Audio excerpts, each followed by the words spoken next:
All right, what up, Who That Nation? This is No Cap, No Filter Saints. I'm your host, Marley G. Back at y'all, another one. Got my main man Marlon up in here. I got my main man Brian up in here.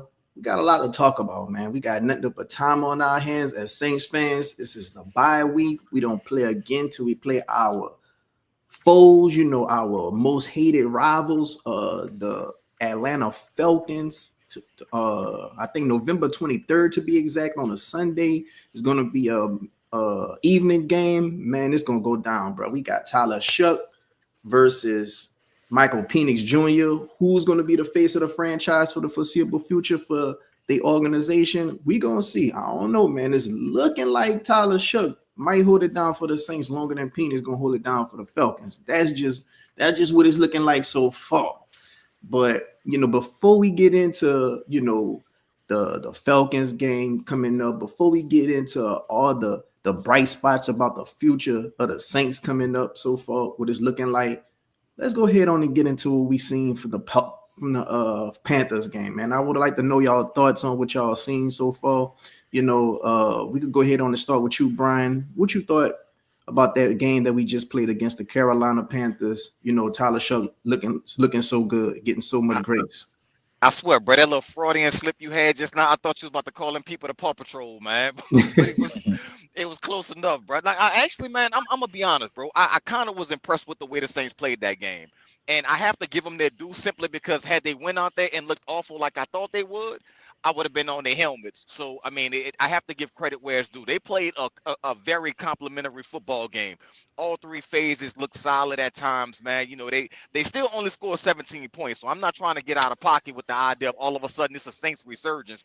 But if things continue to go the way that they're going, and we've made this, I've made this point definitely for sure, man. It's the idea of when other teams look at the New Orleans Saints on the schedule, they're also circling the calendar saying that's a potential win. Well, if the Saints are going to play the way that they did versus the Carolina Panthers against the bad teams, and that's what they'll face, what I believe over the next 9 weeks will be all bad teams. If you want to call them that, outside of the Tampa Bay Buccaneers, and I think everybody else is kind of struggling. So with that being said, man, like I think the Saints played fairly well. I think they'll continue to play well, especially if they can just get the same type of effort that they got in this game. They were able to shut down the run game and dare Bryce Young to beat them. He couldn't do it. The Saints capitalized on it, and they were able to make the plays they needed to make to win this game. It was an ugly ball game. It was an ugly win, but I'll take an ugly win any day of the week. Now, it messes up their draft position and all of that stuff like that, but I'll take it because truthfully, look, man, and I am a Spencer Rattler supporter. I'm also not a Tyler Shuck hater. I thought Rattler was the better quarterback. I'm not sure if that's the case anymore. And I'm not saying that I think Shuck is all of a sudden great, but I'm not sure if Rattler's the better quarterback moving forward. And if Tyler Shuck is the guy, and the Saints still end up with a top 15 pick because they end up at 7 and 10 or whatever it may be. If that's how it ends up, then I think, man, then this is a perfect opportunity to lace the team with other talent. You go get a Caleb Downs if you have to. You go get an Arvell Reese. Maybe you get a Bain. You do something to kind of put more playmakers on the field and give Tyler Shuck more weapons and the defense more weapons. And I'm okay with that as well, man. So for me, I like what I saw from the Saints, man. I got to give them their credit where it's due. Okay. Now we gotta ask Marlon what he thought. Marlon, you've been a poster child of Saints need the tank to get this, top pick so we could trade for future picks and just, get a haul of a trade. It's looking like Tyler Shuck might mess up them plans, brother. I don't know, bro. I'm looking at the back end of this schedule, bro, and dare I say, Tyler Shuck is going to be above 500 for the rest of the season. And I'm not going that far. This team, they play Bryce Young. I can't go that far. But I thought they looked good. It was a good game. Like it was nothing like I want a top pick, but I want a top pick for the trade haul, but it was just a good game to watch. It's nothing to complain about. The offense looked good. I probably thought it was individually probably the best QB play they got, I'll say since like week one, week two of last year. But like I thought he looked good. He did the stuff that he did. The difference, like in separating like the two, because they gonna be linked together, him and Rattler. He was really good on third downs and like third and longs, and that was Rattler's struggling point right there. And he also did like some things that I didn't expect because I know like a player like him with the injuries he have, you can probably see a player like him having like the yips. Like when you feel pressure, you have like these goofy plays where he fall or slide funny, and you can understand it with his like injury history. But the other day, he got out of pressure. He kept his eyes upfield.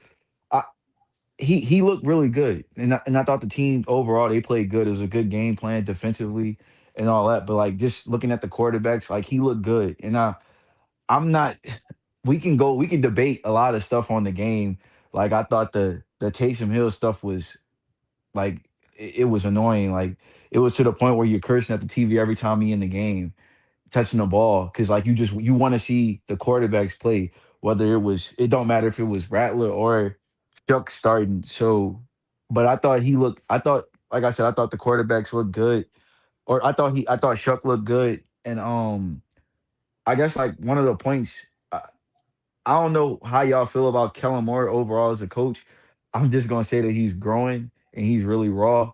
But like his and what we've seen in the 10 games from both of the quarterbacks so far, from a developmental standpoint of a quarterback, that's the one thing that this staff seems to like have going for them. Because I even think whether you think Spencer Rattler is his starter long term or not, even he looked a lot better as a player than he did last year.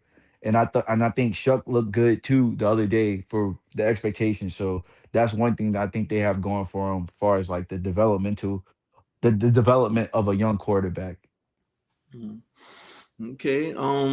Talk about the development of a young quarterback, man. He been having so much experience in college, a lot of the yips and stuff that you would expect from a rookie quarterback. He's kind of like, traversing those yips. A lot of people say he looked very damn good, man. I heard one person say this was the best quarterback play we had since Drew Brees, besides a Derek Carr.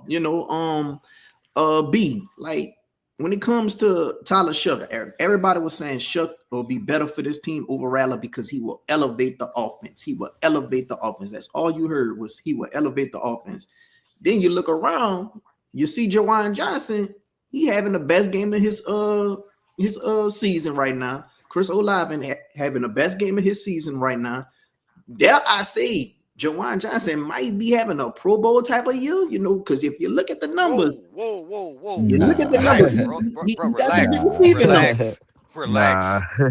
relax, relax. Now you're going too damn far. Got too much dip on Relax. my chip. Yeah, I'm way too yeah. much. Whoa, relax, man. Look, let's relax on two things. First of all, man, it's the perfect time for everybody to jump on this Tyler Shuck bandwagon because it's Thanksgiving time and people gonna glaze their hand. Well, they glazing Tyler Shuck right now too. I mean, some people got to calm down.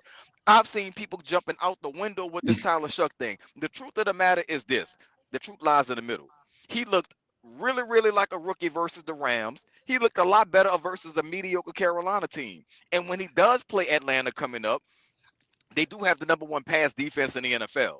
So we'll see if he continues to grow and elevate, like he's supposed to, man. But like, let's calm down because he played a bad team, a team I thought the Saints would lose to. So I'll give him credit for playing well against a bad team. But he played against a bad team and he played well versus a bad team. Thankfully for the Saints, the fool's gold that's coming up is that the idea of 8 out of the 9 teams you'll play next for the next half of the season will be bad teams. So if Tyler Shuck continues to play well against bad teams and he can get his confidence to where he does play a Rams or a Buffalo or Baltimore, one of the upper echelon teams, then he'll be able to kind of gather himself better. But let's not forget that this boy looked like he was horrible, or at least mediocre at best versus the Rams. Just because if you a D student in a room full of F students, of course you look smart. Let's really relax on this. But the truth lies in the middle. He's not as bad as he looked versus the Rams. He's not as good as he looked versus the Panthers. He's somewhere in between. And let's allow this rookie to grow before somebody says something as stupid as, damn, this might be the best quarterback we've seen play since Drew Brees outside of Derek Carr. Like, let's stop that. Like, I mean, at some point, we got to stop this bullshit. I know everybody's eager to grab on and they want to, pump their fists and be like they were the first ones on the Tyler Shuck train. And I told y'all Rattler wasn't it. And they're going to have the Homer Q's and the bitch ass niggas like this nigga named Jay-Z overrated. They be coming on talking shit. You're going to have all these little whole ass niggas like that. Not you, Q. You cool, brother. But you with the bitch ass nigga know I'm talking about him. So you're going to have people talking like that, man. But at some point, we got to slow down. Slow down. Let's let the rookie play like a rookie. Let's let him make his mistakes. Let's let him have his good moments. But at the end of the day, let's not forget this is a rookie playing against bad teams. And the Saints are a bad team. The Saints could run off 9 straight, and you know what they'll still be? A bad team. They're not going anywhere. Let's relax on this shit. Pump the brakes. Let's see what happens before we go to crowning somebody king that haven't earned it yet. Yes or no for both questions, B? Will Spencer Rattler have won this Panthers game, and would the Saints be at least 5-3 with Tyler Shough starting from jump? The answer to one is yes. The answer to two is no. Do I think? Now I'll say this. In fairness to Tyler Shough, there was some throws he made in that game. I was like, Rattler can't make that throw. Not only can he not make that throw, Rattler's not taking that chance to make that throw.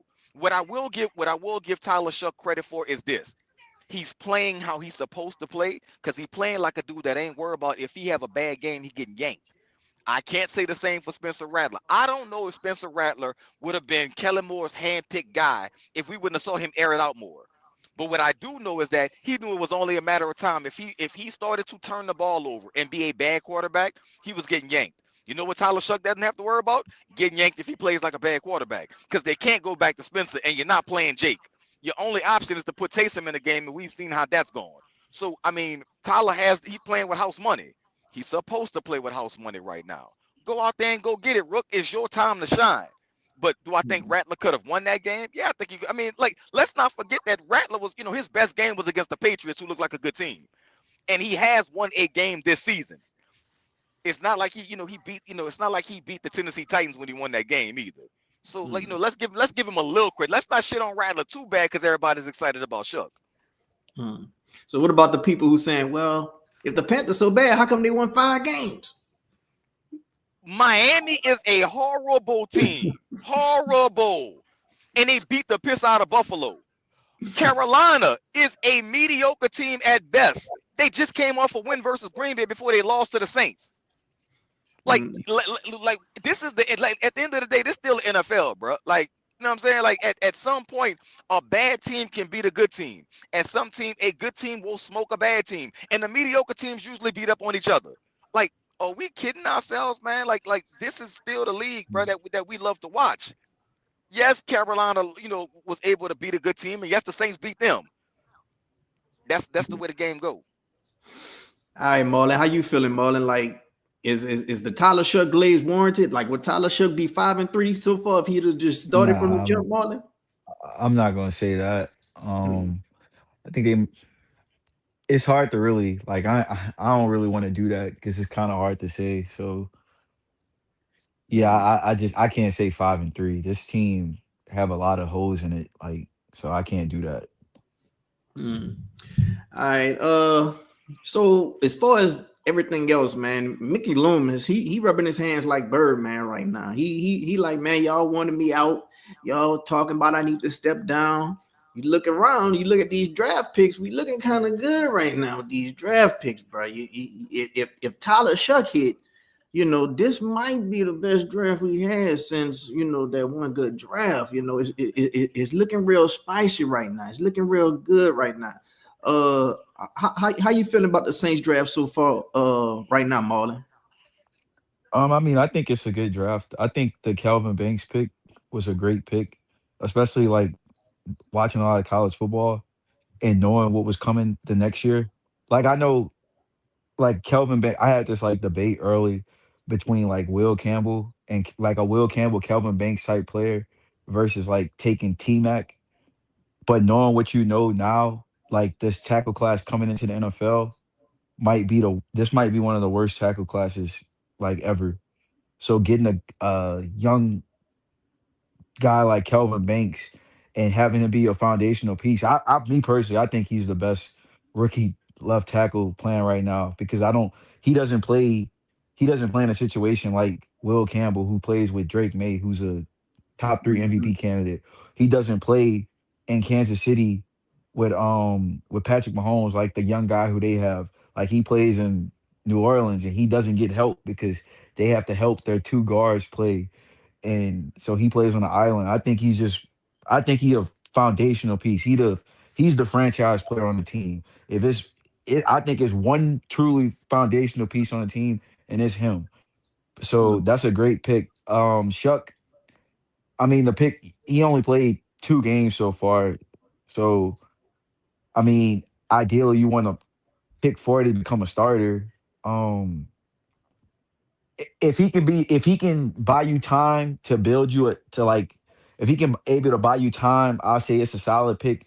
Did I still want the pick to happen? Probably not. But I mean, it's either sink or swim. But if he can buy you time, that's good. Then you have Quincy Riley. I think he's NFL starter. Sanker, NFL starter. Devin Neal can do a lot of good things. I don't think I wouldn't want him to be my running back one, probably not even my running back two, but he definitely a part of somebody running back room. He can play on third downs. He can blitz pick up. So like he's definitely a useful player. You got Stutzman. He will be a starter. So eventually, and he's a good role player right now. I guess the only pick that didn't really give us nothing in the first 6 rounds is Brighton, which I wish they would have used on a wide receiver, but they didn't. But I mean, he had one solid game when he played, but you know, I think the draft class is looking pretty good so far. At least with a found like a we've been asking for we need like a player that's like a all pro caliber player, and I think Banks will be that. His profile, even in like from high school to college, says he'll be that, and I haven't been disappointed yet. Yeah, man. The draft showing out right now, man. What you feel about the draft, B? Like so far throughout all these games, like it's looking like this is a special draft class so far for the Saints, and we could just have another one, back to back good one like this. We back on track, baby. You do you know who Mickey Loomis is? Like, do you understand how this works? Because this is what happens when you a bad franchise and you a bad team. The smallest glimmer of hope, and people jump out the window and go to talking crazy. Like, yes, Jonas Senka looks like he can be a decent ball player. He does. I'm not gonna take that away from him. Yes, I have a lot of faith that Stunner can be a good, contributing linebacker and potentially get Pete Warner out the building. I believe that. I believe Calvin Banks has all pro left tackle potential. I believe that. So does this draft class look promising? Sure it does. You know what else looked promising last year? When Mickey Loomis took Talanoa Fuaga. And then he took Spencer Rattler, and he also took Bub Means, and he took Jalen Ford, and he took other players in that draft as well, man. Like, this is what happens. We don't know, because right now it looks like they can be contributors. Talanoa Fuaga looked like he was going to be, look like an all-pro on the left side. You know what they did? They drafted a left tackle and they moved him back to the right side. So I'm going to find out later. This is the same Mickey Loomis that has made blunders for draft picks. I'm not about to sit here and tell y'all, yeah, it's cool that this draft class look decent right now when they're playing on a bad team. Again, let me repeat this for all those who didn't catch it the first time. You're always going to look smarter in a room full of dummies. That's how it happens. If you are a D student in a room full of F students, you know who's the bright and shining star? That's right, Captain. You are. That's what Mickey Loomis is right now. He's the dummy he's the D student in a room full of F students because he just so happened to get lucky with a Jonas Sanker. He got lucky with a Tyler Shuck, and that might not have been his pick. So with that being said, how about we do something? I know it's crazy. Just hear me out on this. How about we wait and see how the draft class plays out? Gas. What the hell am I thinking for saying such a thing? Because if I would have told you after his rookie season that we'd be questioning whether or not Bryan Bresee is a good player, you would have told me you crazy. Because that first year, what did he have, like 7.5 sacks as a rookie? But when you paid attention to it, you realize he can't stop the run, and he really doesn't have any go-to pass rush moves. He mostly gets his sacks when everybody else gets doubled and he beats his man one-on-one, which is after the play. I have yet to see Bryan Bresee actually bull rush somebody straight through and go to the quarterback. I haven't seen it. Maybe he has. So what I'm saying is let's pump the brakes on this draft class. I know we're excited. I know it looks good. I know Jonas Sanka looks like a decent little player, and everybody says they got Jalen Hurts at home. I get it. Let's just pump the brakes a little bit, because if we don't know nothing else about a Mickey Loomis draft class, We know it'll look good at first, and then that diamond will turn straight into coal. Hmm. Hmm. All right. So when it comes to coming up on this bye week, you're gonna have Tyler Shuck. He gonna have a weeks of preparation under his belt to get ready for that team over there to the east of us. Atlanta. Man, what are y'all expecting? Y'all expecting a win? Y'all expecting a loss? Like, what y'all talk to me? What y'all expecting out this next game versus the Falcons? What you got, Marlon? Um, I don't know. Atlanta's so wishy washy. I guess I just believe in they like high end talent. I think they might split with them, but like I can see them losing both. I think Atlanta just have more high end talent than like a Carolina do to like exploit the defense if they decide to use Bijan Robinson again. Like obviously he's one of the probably three best running backs in the league, and then you got Drake London. I think that's a bad matchup for him. I think he'll exploit whoever. Um, and then Algier, sometimes Algier always have a game against us, at least either one of the two. So it's kind of hard for me to predict with that. And then like the Saints ran the ball this game, but like I don't know if I can trust them to run the ball a second game in a row. Well, Taysom, I know Taysom, Jonathan. I know I don't Taysom, want AK to. usually Taysom ain't nothing, bro. he usually Taysom is have a good negative. games against the Falcons. He the Falcons He's a killer, negative at and this point. Alvin He's a Kamara have negative. good games against the Falcons. They two You know what? negatives at this point. I'm starting to see Maul get on his home Q type thing, man. Maul, don't let me find out you done bought you some black and gold I goggles, got man. I got to play Yeah, devil's man. advocate for the show, but I will say Taysom Taysom Taysom's is just the a Falcons negative for killer. me, bro. He's a negative. I don't really care what he did in the past. He a negative at this point. We watch them games, bro. Like when he on the field, I get mad because like it don't matter who playing quarterback, bro. I'm not trying to see him touch the ball. Like, and that's yeah. This Taysom shit got 7 games, and it never need to happen again. That's all I want to say regarding him. Mm. All right, B, what you expect for this Falcons game upcoming? To be honest with you, bro, as much as I can be a Saints hater at times, and people think, look at me as Mr. Negative. This the one thing I can't do. I can never pick the Falcons to beat the Saints. I can't do it. It's my hatred is too deep for him. I can't let it happen. Not to mention that, bro. But I actually think with a bye week and time to get, a little bit healthier, give Tyler Shuck a little bit more time to get acclimated with a game plan that's specifically designed for him to go against the Falcons and their again number 1 rated pass defense. I actually think he's going to play well, man. I think Tyler Shuck and the Saints are going to play well versus the Falcons. Now, whether or not that's going to be blowout win, I can't say, man. But I actually think the Saints are going to shock the Falcons. I think they'll be able to slow down Bijan Robinson just enough to tell Michael Penix, okay, if you can do it, beat us. And I don't know if he can. Mm. I think a Penix versus Shuck duel, man, is actually a wash. And it benefits the Saints again to play a team that's mediocre at best, another mediocre team that it's a mirror match. If it's going to be the same type of thing. It's going to be the team that turn the ball over the most, and I actually think the Saints defense is going to get riled up for this one because the fan base will be. If you can't get up for this game, if the Saints go out there and lay an egg, fire everybody. Like dead ass. I don't care about no Kellen Moore just being in year 1 and trying to build a team. If they go out there flat versus the Falcons, you fire everybody because you'll never get it. This will be Dennis Allen apologizing to them all over again. So I do think the Saints are going to play well. I think they're going to, kind of have a little bit of a point to prove. And I think this is going to be the one, in my opinion, if you were like, remember the little kid, man, they showed on the TV when Tyler Shuck won the game for the first time, how hyped he was? Mm-hmm. Take that jersey, have Tyler Shuck sign it for him, and you could put it in Canton after this game because that is going to be the level of glazing that's going to take place if Tyler Shuck go out there and like just basically bomb on the Falcons. And I actually think he's going to play well. Now, again, play well could mean he's going another, 19 of 27 for 300 yards and 2 tutties, man. It could be that. And if he does that versus the Falcons, like I said, bro, you might as well get him in Canton because Saints fans are going to love him to death. He's going to win the Saints fan base with this game.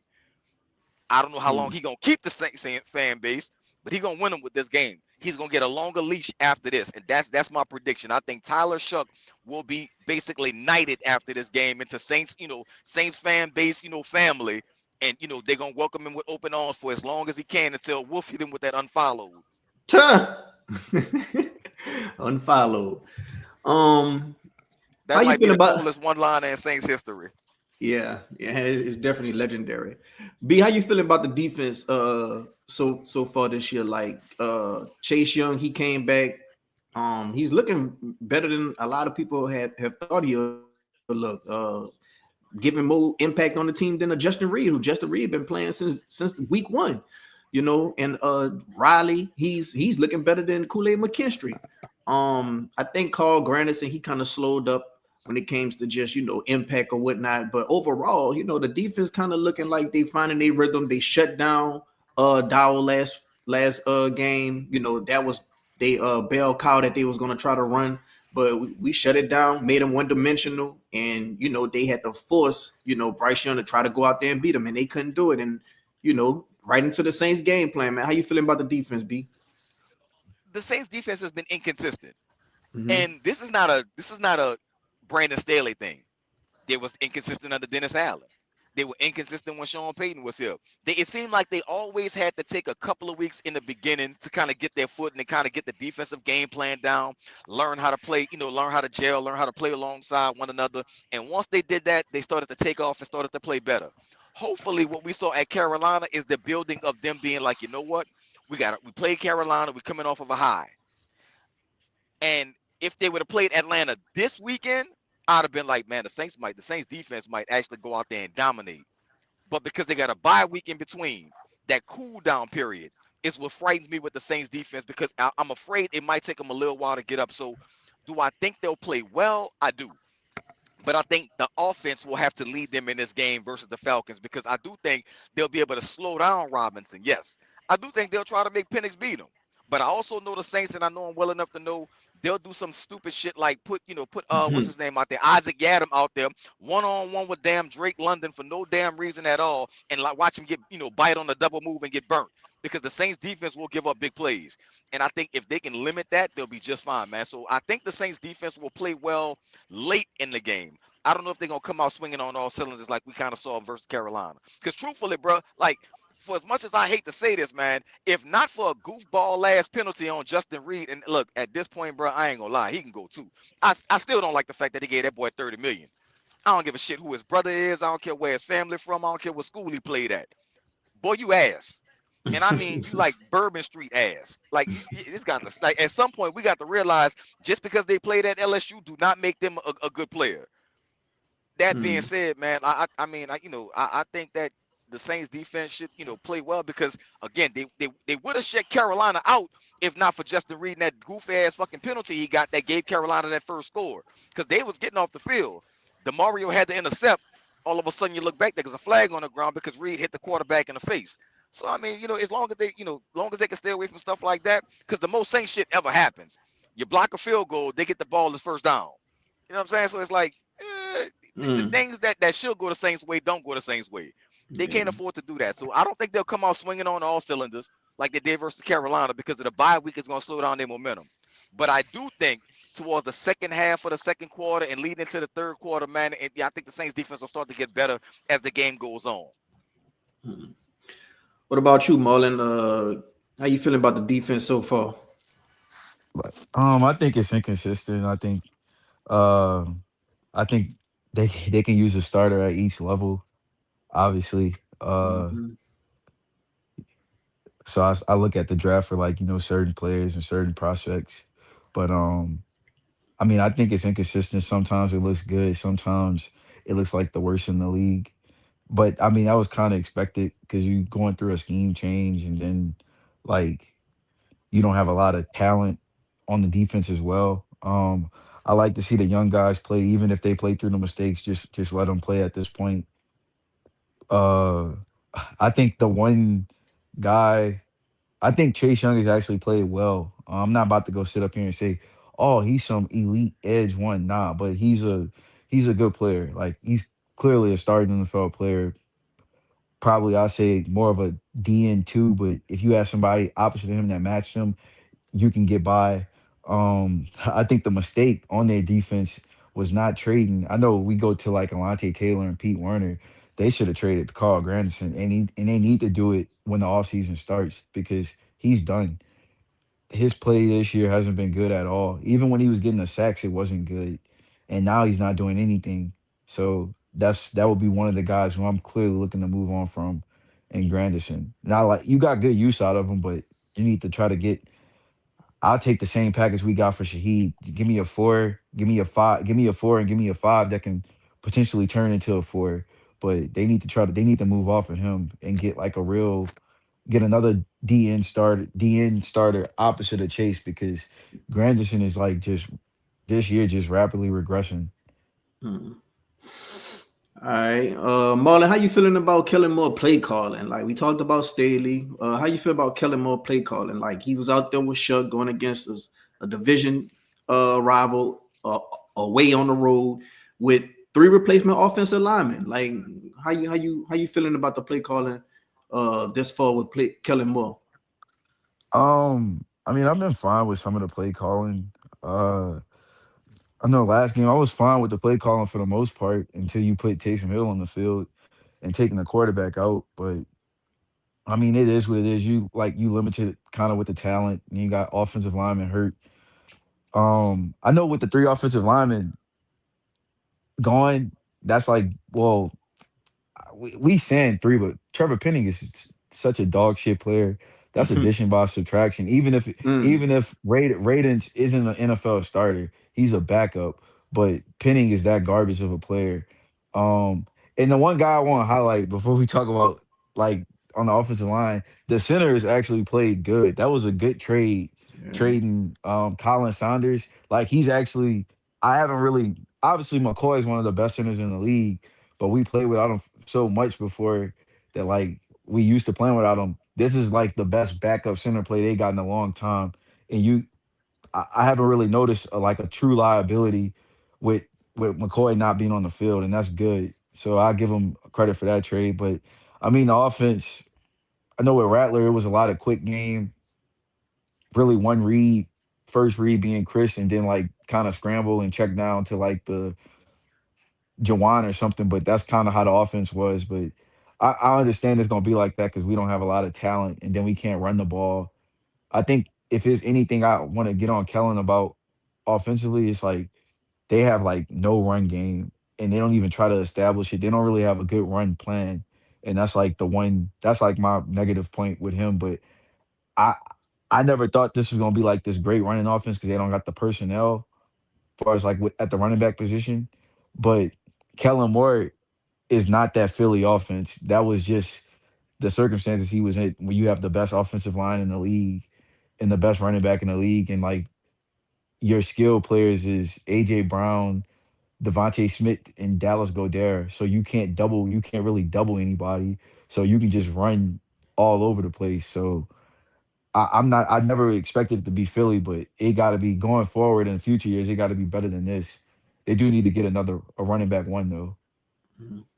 All right, what about you, B? How you feeling about the play calling? You know, all the offensive linemen had to be makeshift. And a lot of people, when it comes to Kellen Moore, they feel like he's not aggressive enough on certain fourth down situations. How you feeling about that, B? I'm not gonna knock him for the 4th down, man, because like, don't get me wrong. At some points, it's kind of baffling because he'll go for it on 4th and 1 from his own 30, and try to pull a Taysom Hill type of play, or try to do a tush push or something wild like that, to where he can try to get a 4th and 1 on their own 30, but yet he'll be on his 30 on the on the opponent's 30, and then he'll kick a field goal and not go for it. So Yeah. it's baffling on why he does it the way he does it, but he is a first time head coach, so I'll give him a little leeway with that, man. But I mean, for me, I'm not impressed, and I'm not ready to say, okay, it's pull a plug. He ain't it either. I would love to say I want to be patient. I want to give him an incomplete. I want to see what happens once he builds up a little bit more talent. Does he have his quarterback now? And will that change the way he calls plays because he feels like he can trust Shuck more than he trusted Spencer Rattler? Does he play? Does he call plays a little bit different once he gets a better offensive line? Because right now you do have a solid, foundation if you can get Fuaga healthy, and you got Fuaga on one side, Banks on the other. Depending on what you do with Eric McCoy, and Rainey mentioned it a little bit, man, but I've seen a bunch of people saying it might be time to, kind of look, tell Eric McCoy, man, we love you, but we trading you. Not because he still can't ball, but because he can't stay healthy. Like he's Hmm. starting to, it's starting to be like season-ending injuries towards the end of the year, every year for the last couple of years. And maybe I'm wrong on that. Like I said, I do it from memory. I don't sit there and Google shit, man. I ain't trying to do all of that. So, The crazy maybe what's the that, Uncle crazy Al? thing is I think you can like get I probably wouldn't put McCoy on the block because I think the center position in the NFL is so bad that like it's such a drop off. Like he's really one of the best centers in the league. Even though I just like I don't know if I can't restructure him. No, I wouldn't put him on the block. But even if you did put him on the block, even with his injuries, you'll probably still get like a team of say, oh, I'll give you a third and I'll give you a fourth that might like a fourth the next year that can turn into a third because like the center position in the league is that bad. So like you'll still get something. So it's tricky, but I wish he could stay healthy, but that's just the one negative part of his overall like game, just not staying healthy. If the Saints could get a third from McCoy, I ain't gonna lie, bro. I'm not gonna say I'd pull a trigger, but I'd be tempted, man, because it's what you said, bro. It's a position around the league when you look at it. There ain't that many good ones. Luke Fortner actually is playing well since the Kelvin Shepard trade, and Jacksonville wasn't like actually ecstatic to lose him. It's just that they've been drafting trying to rebuild over there as well. So I mean, for me, I don't know, man. Like I'm not saying I would trade McCoy, but damn, would I be tempted to, especially if Luke Fortner continues to play well, moving on towards the end of the season. It might like you might benefit more moving McCoy than you will keeping him. Now, again, I'm not saying that's what they should do, but I've seen enough rumblings around, the Twitter spaces to see like, man, there are people who are saying like, you know what, McCoy finishing these, season-ending injuries, man, we might need to look at Fortner moving forward and move McCoy out. That being said, there's another option. You start Luke Fortner and you put McCoy back at his natural position, which is guard. He's a hell of a center, but he played guard that rookie year. Then he got moved to center. No, he plays center. He plays center the whole time. Nah, man, I was at training camp, bro. Sean Payton had that He swag did. I'm on. telling Then you, he he moved plays to the. center. He plays center I'm the not. whole. I'm not. I'm not saying he did not. I'm telling you, when he came in rookie minicamp, he was a guard. When he started training camp, he was a guard. Did he move to center? Absolutely. I ain't losing this one, dog. I was there. This ain't one of them ones I'm guessing on. I was standing right there when it happened. They moved him to center out of necessity.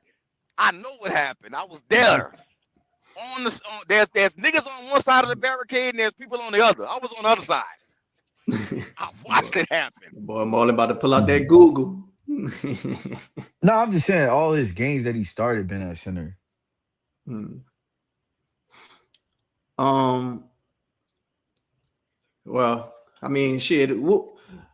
Marley, what would be your perfect layout? In the off season, let's just say Tyler Shuck, he's playing well throughout the rest of the year, and let's just say we still end up with What's maybe the a top draft pick? five. Mm, where you think we're gonna land? If I had to guess right now, I'd probably say like 5. Okay, we got a number 5 pick, and Tyler Shuck playing pretty steady the rest of the way. You can't really just put on anything that bad with him. What's your perfect layout for the off season? Probably I would bring in a I would trade Rattler, me personally. I'll try to get a fourth round pick for him. Cause somebody will give it. Cause I just want more draft picks. I would trade Granderson um for like a I don't it's not gonna be a third. If I can get a fourth and then like a fourth and something that can turn into a fifth, but uh free agency, it's not a lot of good free agents, so it's kind of like tough to guess what they do. So I just like kind of stick to the draft. I'm trying to get a pass catcher at pick 5. Uh Pick 5 for me, my number one target will probably be Arvell Reese, but I think he'll probably be gone. I don't think you trading back from 5 either. Uh Look, I can take Caleb Downs there, but I know not everybody gonna be one to take a safety. I just think that he's one of the actual two. blue chip players in the draft, so I can take him there. But th- I can't kill him for taking the like other players there. But that's just kind of how I view it. But I just feel like if they can get a, I just leave it to draft wise. If they can find a way to get like 2 extra draft picks to get to about 10 on the season and just just try to fill the holes. I'm not really gonna go through free agency and all that stuff because that still remain to be seen. So just try to get 2 draft picks. And I would say you're looking for a defensive game changer, whether that's a Arvell Reese or a Caleb Downs. And then on offense, you're looking for another guy to go opposite of like Chris or just add another receiver that can help your room. Hmm. So that's Okay. kind of what I'm looking at. Okay, that's a nice outlook right there. If y'all enjoying the show, go ahead on and hit the like button. Go ahead on and subscribe if you're not subscribed so far. It help out the algorithm, it help out the channel. And if you're still watching the live streaming, you got a question for Brian, you got a question for Marlon, go ahead on and put the question down in the comment section and we'll get to it as soon as possible. We're gonna do a little rapid fire and answer all you guys questions that you have for the guest on the show. So go ahead on and get those questions coming and we're gonna get to them as soon as possible in order. Brian, same question, man. What's your ideal layout for the offseason, assuming the Saints end up in the range that you think they'll end up in the draft, and assuming that Tyler Shucks, he plays well for the rest of the way. Like you can't really just say anything that egregious that he's done that you could say, oh yeah, man, we still need a quarterback. Before I answer your question, fam, I died so horribly last time I was on the show because Marlon got me with that fucking Dak shit, bro. I had to go look it up because I knew I wasn't tripping. Nick Easton. Nick Easton was starting that was going to be the same starter, and Sean had to start McCoy out of necessity. I know I do a lot of shit off of memory, but I know damn well when Eric McCoy got drafted, he was drafted as a guard. And that they were gonna start him at guard in rookie camp. They had to move that boy to center because Nick Easton was that fucking trash. I know I was there. I ain't like I said, I wasn't guessing on that one. But I did want to make sure I corrected that. Now I'm with Marlon all the way on this, bro. Like you draft impact players in the first round, and if you have to, if you manage by some stretch of the match, like here's the Saints' best case scenario. Tyler Shuck plays well from this point on, from the Carolina game on. He plays well. And he eliminates your need to pick a quarterback, but the Saints still lose games. That is the best outcome, barring this week. I mean, they got to. I'll say this going into the season. If they beat the Bears and swept the Falcons, I'd be okay. Well, that didn't happen that way, but it's close enough.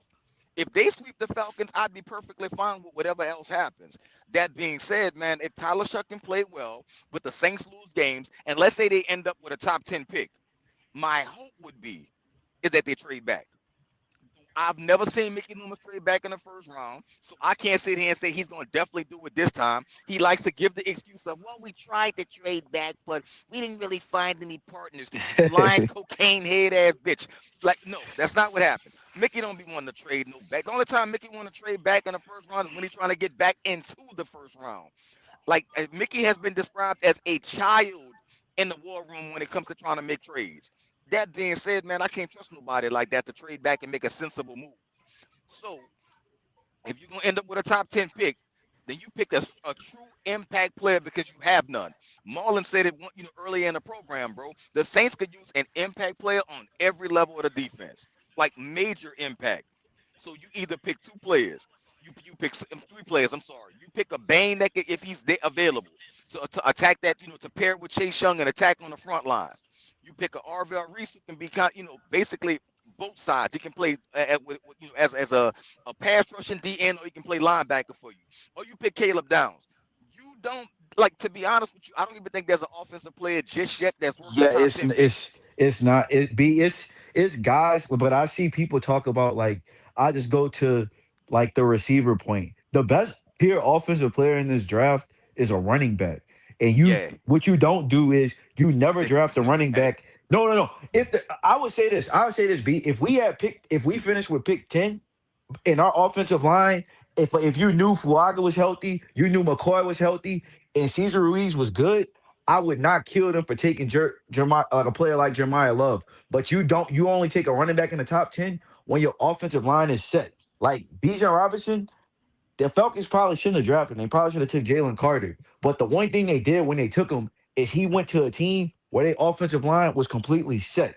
That's when you draft a running back in the top 10. But like this draft, I know people talk about the receiver from the other receiver from Ohio State, Tate, and then the guy Jordan Tyson.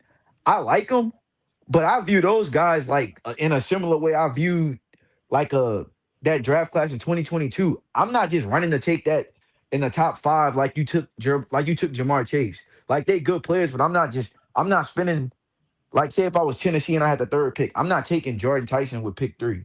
Like if that makes sense. Like it's no player like that. It's really like the best player in the draft from from a year to year basis that you would probably consider put the generational tag on is Caleb Downs. And then the best player is probably Arvell Reese, even though it's a 1-year sample size.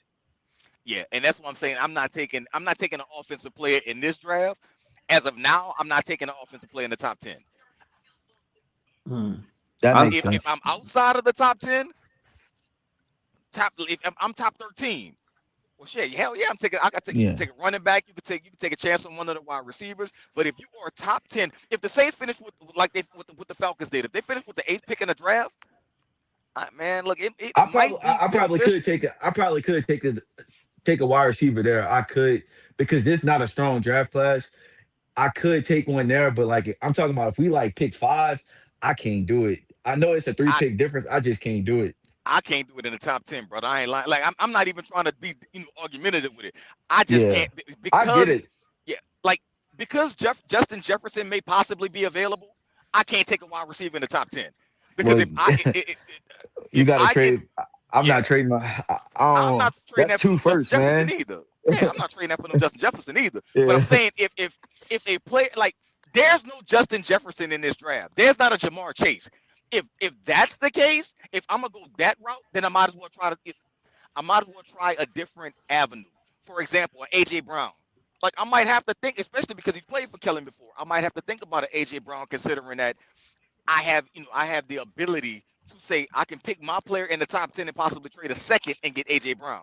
Not saying that's the case. I don't know what Philly gonna ask for him. And every time the Saints and Eagles trade, Mickey get his ass bust. So I'm not saying I want to make that move. I'm just saying like for a top 10 pick, there's no Justin Jefferson. If we're talking about Justin Jefferson is in this draft and he might be available and as a trade, then yeah, I'm gonna take a different avenue. I'm not definitely picking the wide receiver top 10. I'm not picking the running back top 10. Anything outside of the top 10 is fair game. Anything inside of the top 10, give me the best defensive player available. And when I say offensive player, I mean offensive line included. I don't want nothing in the top 10. It's B. You don't got to worry about an offensive line in this draft. Trust me. Not in the top 10. This is one of the worst O-line classes ever. Mickey Loomis traded 2 first-round picks for Trevor Penning, bro. Don't put nothing past that man. not nothing. Don't put nothing past Mickey Loomis. Because he'll F around and be like, well, we traded Trevor Penning and we also got Caesar. We're going to be getting rid of him. So we needed a guard. No, you didn't. You didn't. As bad as Ruiz is, I'd be perfectly fine with another year of Ruiz before I see the Saints pick another damn offensive lineman in the first round. Like I'd literally lose it if that happened, bro. So for me, give me the best defensive player available. If you take Downs, I'm fine with it. Reese, I'm fine with it. Bain, I'm fine with it. Hell, you can pick a player that ain't even on the map yet. That had because like let's be honest. Like for as much as I approve of the pick moving forward, like the Saints picking Tyler Shough, is kind of stupid because what I mean by that is nobody even knew how to pronounce that fucking boy name before the draft. Like if y'all remember right, they were calling him Tyler Shough. His last name, they couldn't even pronounce the shit. So I can't have another situation like that, man. I don't mind a second round pick moving forward. I would have went a different direction. I wouldn't have picked Tyler Shough, but I don't mind it moving forward if he turns out to be your guy. But taking a gamble like that in the top 10 on a nobody, I'd take that as long as it was a defensive player. Before you tell me you're gonna sell me on a wide receiver in the first round, I can't do it. A running back can't do it. Yeah, man. Put y'all questions down in the comment section below. We're gonna get to them as soon as possible. We got 504 code with the first question. Y'all type your questions down for Marlon and Beat in the comment section below. He says B. Do we need a number one cornerback? Hell yeah. But we don't need to take one. We don't need to take one in the top part of the draft. Yeah, yeah, that's same thing. If it was like a certain type of player, I'd do it. But again, I love the dude from LSU, and there's some other good corners, but it's nobody where we gonna be picking at. It's nobody that I'll take right there. We Yeah. got Justin Cash says, what will it take to finally for the Saints to get rid of Loomis? If to be completely honest with a question like that, somebody else has to buy the team. Hmm. That's the only way that's the only way Mickey Loomis will be fired if that's what you're looking for, is if another person buys the team and says, I want to bring my own front office people up in here. As long as Gail Benson owns the team, Mickey Loomis will not be fired. The best you can hope for is Mickey Loomis to be reassigned. And if he's reassigned, he's not going down, he's going up. So that means he's got even more power and more control. The minute Dennis Lauscher retires, and that's been about 2 years now, he was supposed to retire. Now that he's officially like a Saints Hall of Fame member or whatever like that, it might be getting closer. But if you watch Dennis Lauscher talk on air, there is nothing about that man is in fear for his job or worrying about his job. So Dennis is good. So that means he might not be retiring anytime soon. And if he does, then Mickey Loomis is next in his place. Mickey Loomis will not be fired by the New Orleans Saints. We can stop asking for it. You can put it on the billboard. You can fly your airplane over Airline Drive if you want to. Hell, you can buy the naming rights to the Superdome and make it fire Mickey Loomis. He ain't going nowhere. Hmm. What you got, Marlon? Yeah, I agree. He ain't going nowhere. We just stuck in hell with bullshit like that, basically. Hmm. Mickey helped Gail win that case to get the team. He can write his own checks and cash them if he wants to. He ain't going nowhere. All right, we got Young Nola 504. He says he got a question for Marlon. You can answer it first, Marlon. You go piggyback B. Uh, yeah, I see the question. I think the reason why is because I don't think Bane is gonna get picked as high as people think he is. He's like the way he's built is funny. You got some people like a Booger McFarland is saying, I think he's a defensive tackle. Like some people say they don't think he's an edge. He's gonna have like they look at these measurements and like say like I go to a guy like Will Anderson. Will Anderson in 2023 was a clearly one of the three best. He was clearly the first or second best player in the draft. Like other than like Jalen Carter, it was him. But he went number three. Will Anderson was 6'4", 250. He had 34-inch arms. It's some people that don't think that Ruben Bain has 30-inch arms. When you playing against these big ass tackles, like it's kind of hard to say. You putting a dude that got 30, that got arms that's like 30 inches against like a say A like a 6'7", a 6'7" yeah, offensive yeah, tackle. say somebody like Whoa. the Eagles got Jordan Mailata, a fucking 6'8" long ass tackle, and you got 30-inch arms, and you like, come on, bro. It's just that's why I don't think that he'll go ahead of Reese. And I think like Reese, you starting to see some stuff where you can deploy these dudes as like just weapons, like football weapons. And I think Reese, me personally, I'm playing Reese on the edge and I'm just developing him that way. But like he's 6'4", 245. You can put weight on a frame like that to get him even bigger, to add even more muscle. I just think you can do a lot with Arvell Reese. And I think that's why he quickly rose to like the top player in the draft. Because going into this draft, everybody was saying, oh, Caleb Downs the best player. Now, Caleb Downs is the best non-quarterback. We know quarterbacks go one, so but now you was 2 games into the season. You said, "Oh, I think they said Ohio State has another player that's even better than Caleb Downs, and he can play. He can probably play edge at the next level." So I think that's why more people lean towards him being the best overall player in the draft. Because I think like Ruben Bain, his build. I mean, whether people agree with it or not, and all that rascal shit, 30. If you got 30-inch arms for a defensive end, that's more than an anomaly. That's like some shit you never seen before, especially taking them in the top five. For me, man, I'm right there with Marlon, bro, all the way on this one. I'm taking Reese over Bain any day of the week, twice on Sundays. And I mean, here's the I think another difference, man, to make a comparison that might stick.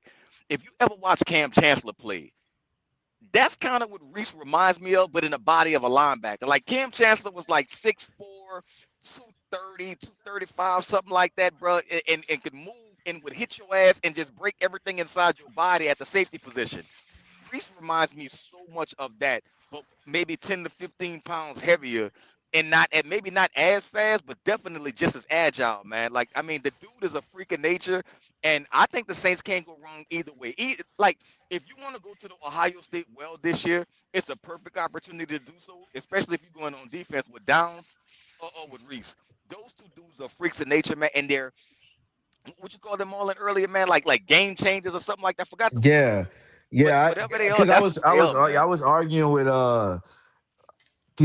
what's the guy Ralph? He had a tweet about like taking a safety in the top 10. I'm like, bro, this if because I think Homa Q had a mock draft where he actually traded back and still he got something high value. So like say if we had the second pick and he traded back to like 5 and still got a future first round pick and took Caleb Downs. Like I'm doing that with no I'm doing it question. every. I'm Yeah, running to the like, podium to make that move. dude, I don't think we play like I don't know how people can watch the way football played now and not think that a safety is a premium position, especially the safeties that can play everywhere. We play in a division with 2 top 5 safeties. I think in my opinion, 2 top 3 safeties and Winfield and Bates. Now Bates play more deep safety, but we watch Winfield whoop our ass anytime we play them, and you can play him in the slot, you can play him in a linebacker. He can rush. He play everywhere all over the field. He make their whole defense better. That's why Tampa defense is actually good this year because he's healthy.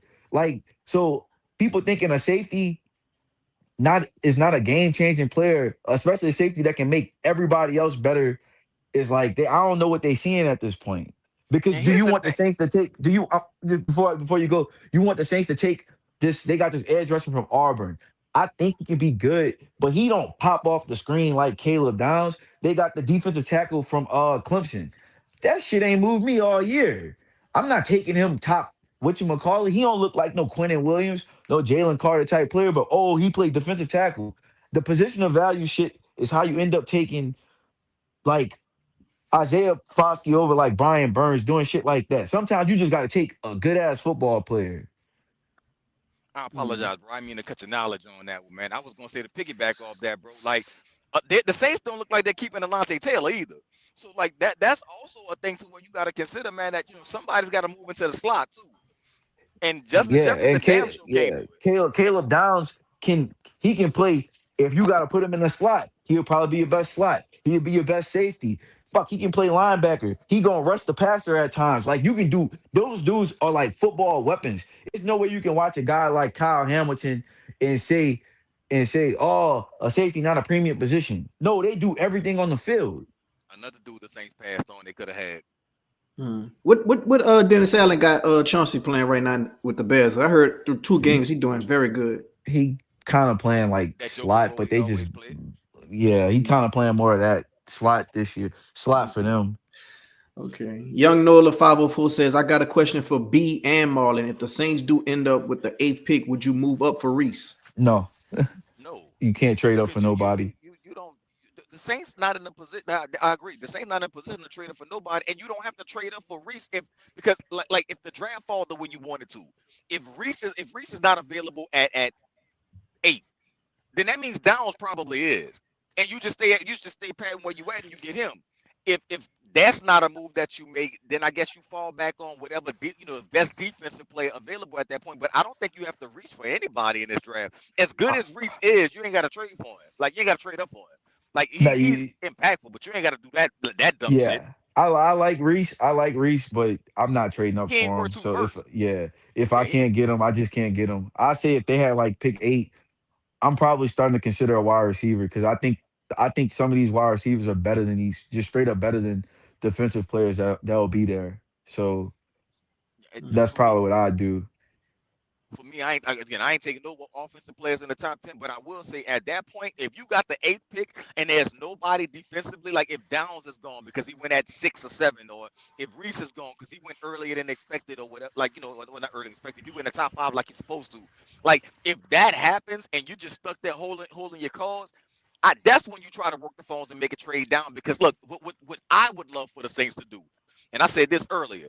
If the Yeah. Saints can somehow, some way pull off a move to where they can acquire 2 first-round picks in this draft, and then you get like you can get 2 stud, like by some stretch of the imagination, please God, I've seen what you have done for others. If the Saints can end up with a top 3 pick, and you can trade that top 3 pick and move down a couple of spots to where you can get both Reese and Downs, Hmm. man, that when I talk about instant rebuild, that is a instant rebuild. Yeah, I don't want 2 first round picks this draft, but I want them next. I want the next draft. But if they was at pick 8 and they felt like they was in no man's land, I would want them to try to like. I don't mind trading back into the 20s if I can get a first round pick next year because I want 2 first round picks in that draft specifically. So if they can do something like that, because I still think how you was talking about receiver, I think it's a receiver that the Saints can take at 20. Like say if the Saints was at pick 21, I and they traded to 8 and they got a future first round pick. I think it's a guy they can get at 20 that can help you just as much as a guy you took at like pick 8. So if that's me. I'm trying to work it out in all avenues, like something like that. Yeah, if the Saints can make that type of move, what was it that if one of the quarterbacks start to drop, like let's say somebody really fell in love with Ty Simpson, he started to drop because Mendoza going first. After that game he just had, bro, Mendoza going first overall. So if Tyler Shuck plays well and you don't need a quarterback, and somebody gets a little thirsty because they want to jump up, Kansas City went from 27-10, if I'm not mistaken, Yeah, to get Pat Mahomes. If somebody want to do that for like Sellers or one of those quarterbacks like that, man, and you have a top 8 pick, oh, you move that shit with the quickness and you take whatever you can get at pick 21 and just live with it, because in order for that team to come up that much, oh, you got a good ransom, you got a good little haul yeah. for Like them. if a team, like even if a team moving from 20, moving up from 20 to 8, you automatically getting a first round pick because that's a top 10 Exactly. pick. So if they can have something like that worked out where they got like say if they got a pick 20, a future first, and then like a third round pick or even a fourth. So you got an extra fourth round pick this draft, and but you got the extra future first round pick next year. That's a win for me because I still think I can get somebody good at 20 that'll highly benefit the team. Like it's a receiver from Washington that I think probably one of the best overall fits on the team, but I couldn't take him. Obviously, I couldn't take him at 9, but I can take him at like 8 or something. I couldn't take him at 8, but I can take him at 20. Man, I can't think of his name right. Is the cat? Does he go to Arizona? Arizona State. There's a wide receiver No, out there. that's that he might be. He's the That one that I'm fucking talking boy, a about. dog. His brother playing in the NBA. He the one where like that 8 range is like I was seeing, like I said, Jordan Tyson. I was seeing people talk about taking him top 5. Hell no on that. But Nah, if I ain't we taking are him top like pick five. 8, pick 9, you can sell me on that And a lot of the because mocks I seen, that'll be a very good wide receiver duo with him and Olave if he was still on the team. a lot of the mocks I seen us taking some guy from Louisville called Chris Bell.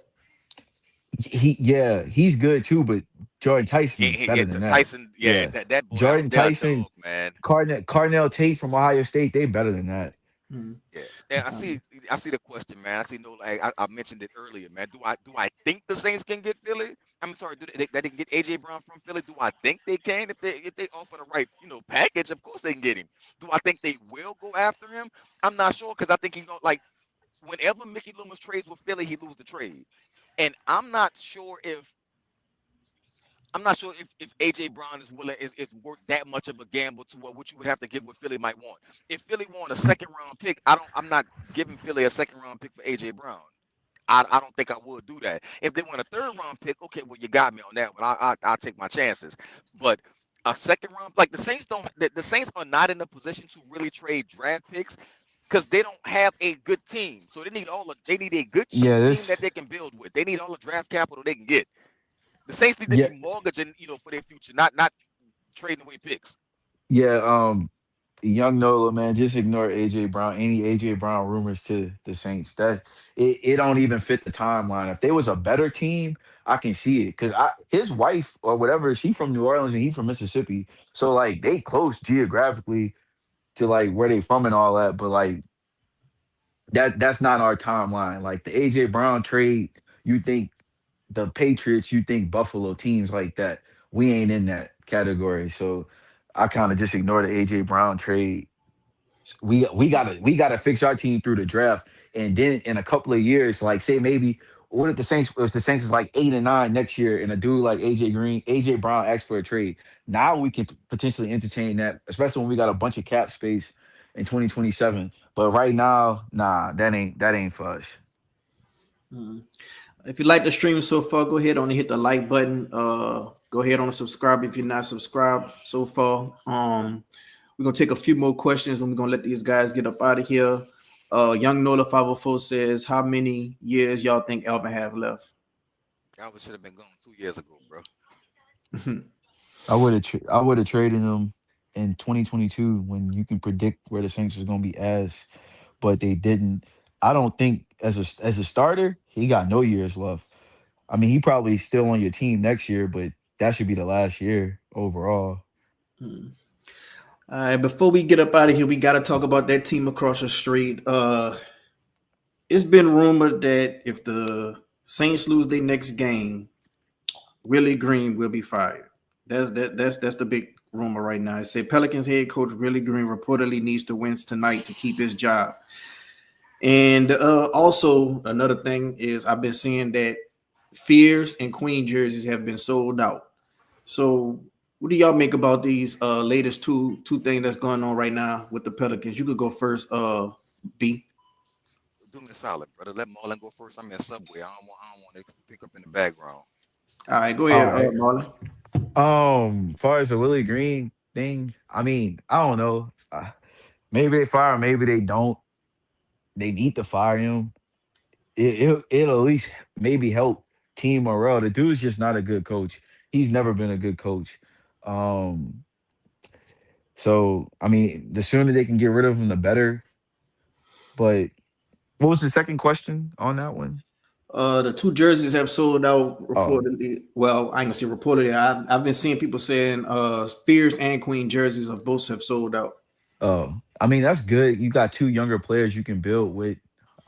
Again, we can always kill the trade. I always probably kill that trade, but I mean, I still think Queen will be a good player. The trades that they made, I still think Queen will be a good player. So, I mean, nobody really even paid attention that Zion was out because I mean, he's irrelevant, like to what they do. He's just a guy on the team at this point. He's just a guy in the league at this point. So, hopefully, at least they got them two young dudes to look at for something positive because it really ain't nothing else to look at positive. I think what they play the Trailblazers tonight. I think the Trailblazers probably beat them, but I don't believe that rumor. Like they can say that, but until you make until you have action, I thought Willie Green was supposed to be supposedly fired when they lost to OKC, but nothing happened. He was still at practice the next day. So I mean, it is what it is. Um, I don't know, bro. I just wish, Yeah, we play the I Trailblazers right wish, now. yeah, I just wish they operated more like an NBA franchise because I I don't like, even though I say a lot of comments about them and stuff like that, I don't like that sometimes they like validate those comments. Now I know Boogie Cousins being a bitter bitch online, but like to a lot of people in the league, brother, the Pelicans don't operate like a real NBA franchise, and s- that stigma just never gonna go away until they actually do, and until they don't, and it's just gonna remain that. And then you playing in the arena that's like dog shit compared to everybody else. You always got problems with the lease, or you got like a lease that's running out. Then you don't have like a stadium plan or anything about a major renovation. They need like a renovation, like at minimum 500, 600 million to fix that shit stadium, but or a new plan to build a new one completely. But I just wish because Louisiana do have a lot of, or just the Gulf Coast kind of region, they do have a lot of basketball fans, and I think like obviously they'll never be a major market, and it's always gonna be a small market team, but it just suck for the fans that like those like concerns about losing a team, it'll never go away because they don't operate like a team, like a professional team supposed to. All right, to give B a little bit more time, Marlon, you can go ahead and answer this No, question right I'm here. back, brother. All right. I'm Oh, back, I brother. still answer the I'm question. almost done. Go ahead, yeah. More you can put more, but I'm back if you need me, man, to answer. All right. Got you.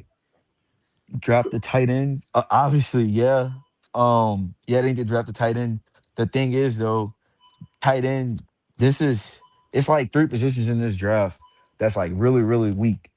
Tight end, running back, and offensive tackle. Now, luckily, they don't need a tackle, but they do need a running back and they do need a tight end. And this is a really weak draft for both. So I that kind of puts you in a bind. I don't think they should draft a tight end, but I definitely think they should look to acquire one. Depending on what goes on with the Raiders, I think you look at Myers over there, man, as a potential, addition to the Saints because they're not going to, more likely than not, they're not keeping Foster Moreau.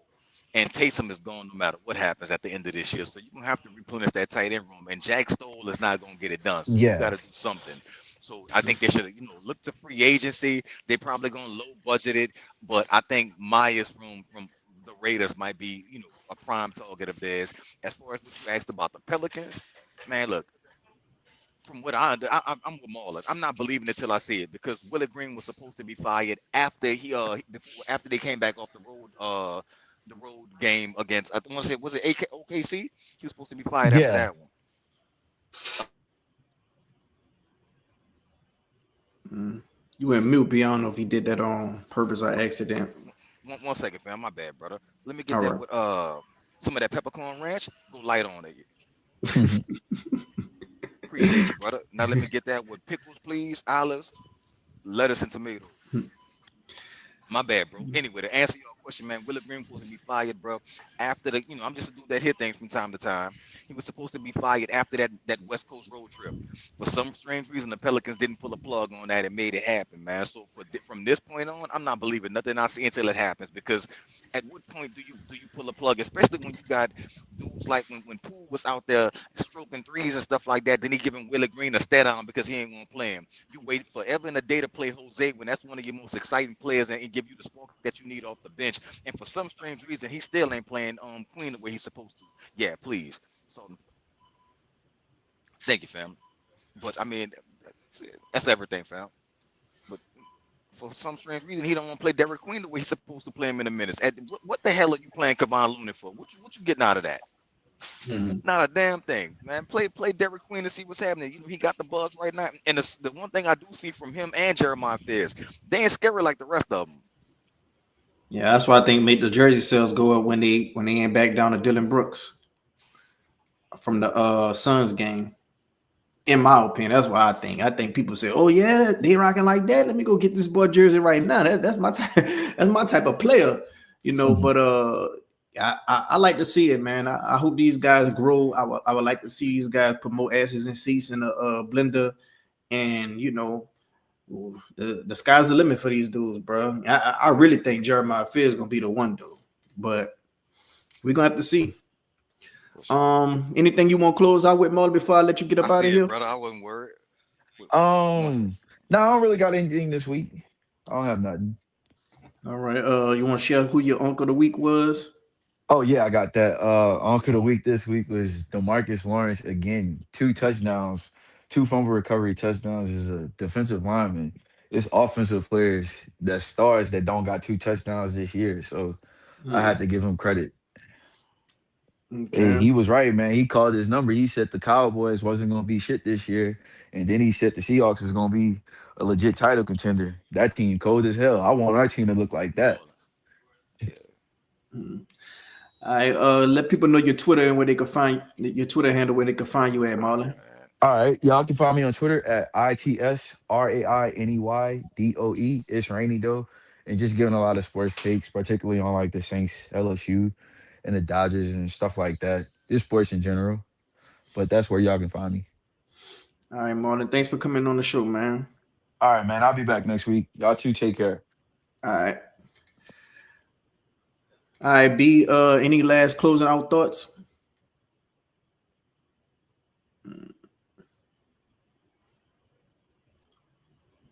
You there, B?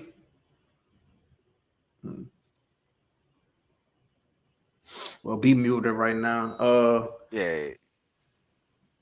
See, Yeah, fam, yeah. it is pulling up for 19. My bad, bro. I'm trying to get. I'm hungry as hell, man. I've been, grinding all day, bro. I feel that, man. I feel that. But nah, man, I ain't got nothing extra to add. Unless they got a question out there, man, before I get out of here, brother. Nah, man, you good. You good. You could just go ahead and let people know where they can find you at on Twitter, and that'll be good enough right there. It's, man, you BATTLE or APBETS. Holla. It's still doing the same thing on this side, brother. It's saying 1982. All right, B. Thanks for coming All right, on, my man. bad, brother. Yeah, bro. Hey, man, keep this in the thing too, bro. Cause I don't want you to take it out, bro. Keep this in. All right. Well, that's gonna conclude the show, y'all. Hope y'all enjoyed. If you like the stream, go ahead on and hit the like button. It ain't gonna cost you nothing. If you would not subscribe, go ahead on and subscribe. It ain't gonna cost you nothing. Help out the algorithm of the show. Until next time, we're gonna get to the Falcons and Saints preview. We're gonna talk about everything the Saints need to do to win that game. We're gonna look at the matchups. And until next time, who that? I'm out.